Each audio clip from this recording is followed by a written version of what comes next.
niba hari mu masaha ya nijoro, aya mu gitondo se, aya nyuma ya saa sita cyangwa se aya nimugoroba ntabwo mbizi, ariko icyo nzi ni uko yari amwe mu masaha ageze tariki 24 Gashyantare mu 1997. Icyo gihe urusobe rw'impundu n'amajwi y'urufaya byumvikanye ku bwinshi mu muryango bishimira uwo musiranenge wari ugaragaye munsi y'izuba bamwita Gatari Fred.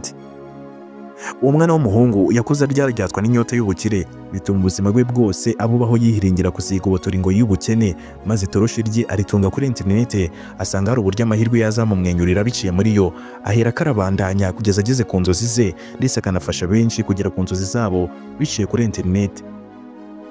Ese koko mu by'ukuri Gatari Fred ni muntu ki?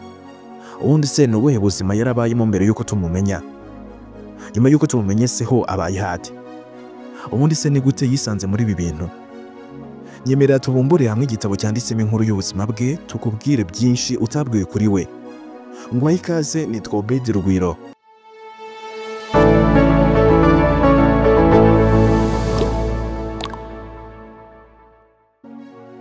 Amazina asanzwe yanjye bwite ni Gatari Fred, nk'uko YouTube channel yanjye yitwa. Ndi umusore, ndi ingaragu ubwo muri rusange. Amazina nk'ibisanzwe yitwa Gatari Fred.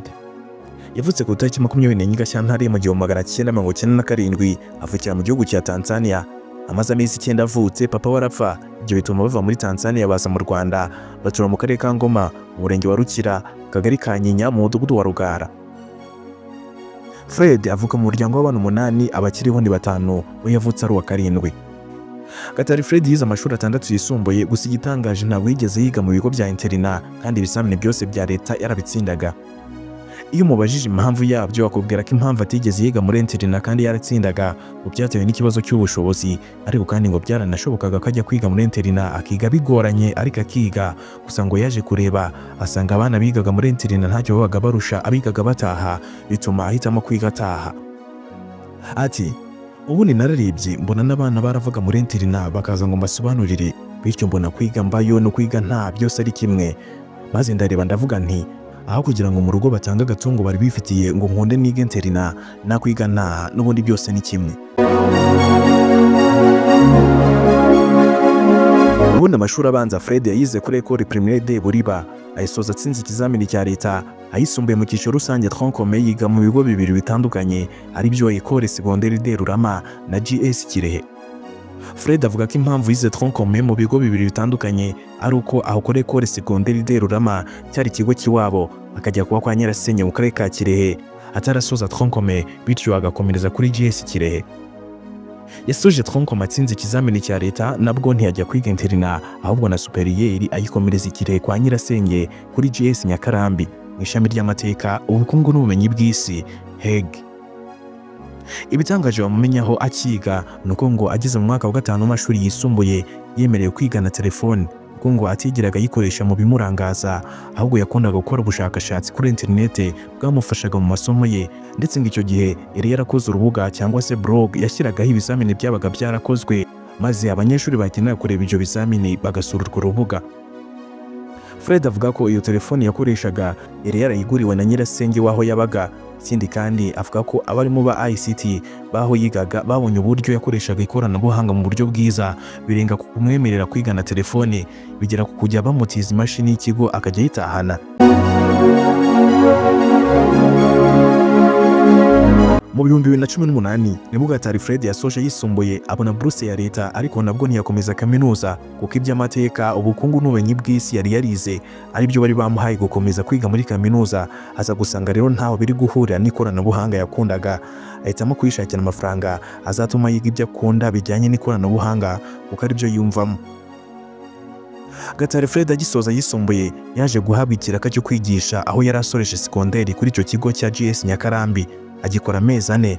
Gusa soza intego yo yari imwe, yari yo kuzabyaza internet ikintu gikomeye. Muri 2022 Fred yaje gushinga website yacururizaga kuri internet ayita icyanzu.com, aho yumvikanaga n'abacuruzi b'ibicuruzwa runaka akabagurishiriza yifashishije murandasi, noneho bakamuhemba. bitewe n'uko icyo gihe yagurishirizaga abandi byaje kurangira bimugoye kuko ba nyiri ibicuruzwa bahoraga bahindagura ibiciro by'ibicuruzwa bigasa n'ibimutesha umutwe, ahitamo kureka gucururiza abandi binyuze kuri iyo website, ahubwo iyi ntego yo gushaka ubushobozi bwazatuma noneho agira ibicuruzwa bye bityo bikazamworohera kubicururiza kuri iyo website yise icyanzu.com. Mu 2023 nibwo yinjiye ku mbuga nkoranyambaga nka TikTok yigisha abantu uburyo babyaza umusaruro internet itangira kujya imwinjiriza. Mu ntangiriro za 2024 amasomo yo kubyaza umusaruro internet yakomeje kuri YouTube, abikora nk'akazi ke ka buri munsi, ari nako agenda afasha benshi mu bijyanye no kubyaza umusaruro amahirwe aturuka kuri internet. Uyu munsi biragoye ko buri muntu wese wifuza gutungwa na internet by'umwihariko binyuze mu kubyaza umusaruro imbuga nkoranyambaga wamubaza Gatare Fred wumva atamuzi. Akibona ubushobozi, Fred yongeye kubyusa ya website yitwa icyanzu.com, ariko none ntiyabikiri website gusa, ahubwo iba company ifasha abantu kubyaza umusaruro amahirwe aturuka kuri internet. Mu rwego rwo kugira ngo abakeneye ubufasha muri iyo company babone biboroheye, yahisemo gukura icyanzu.com aho yakoreraga mu ntara mu karere ka Ngoma, ubu ikaba ifite icyicaro mu mujyi wa Kigali.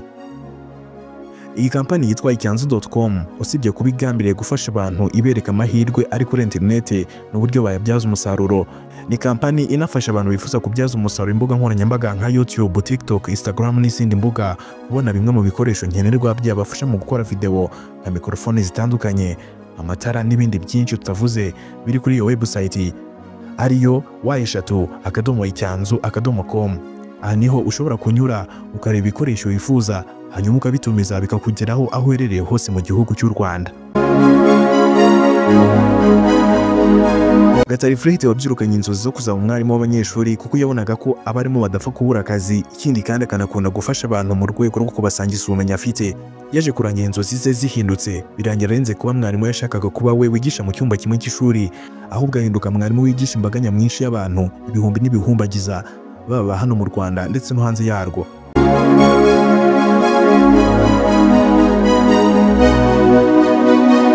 Zimwe mu mbogamizi Gatare Fred avuga ko yahuye nazo mu rugendo rwe zirimo kuba ibyo yize bitarahuraga n'ibyo yashakaga gukora, akabyiga bitavuye ku bushake bwe ahubwo bitewe n'ikibazo cy'ubushobozi buke. Gusa n'ubwo urugendo rwe rwarimo imbogamizi, ariko kandi hari ibishimira kuri ubu nko kuba atunzwe na internet kandi ariyo ntego yamanye, mu yandi magambo yakabije inzozi ze. Ikindi kandi yishimira ko binyuze muri we hari umubare utubutse urubyiruko wihangiye imirimo. Ngayo nguko ni nuko dusoje, ari nako tugushimira cyane aho twari kumwe. Nk'ibisanzwe mwari kumwe nanjye Obedi Rugwiro, mukomeze kugira ibihe byiza, turabakunda naho ubutaha, Imana ibarinde.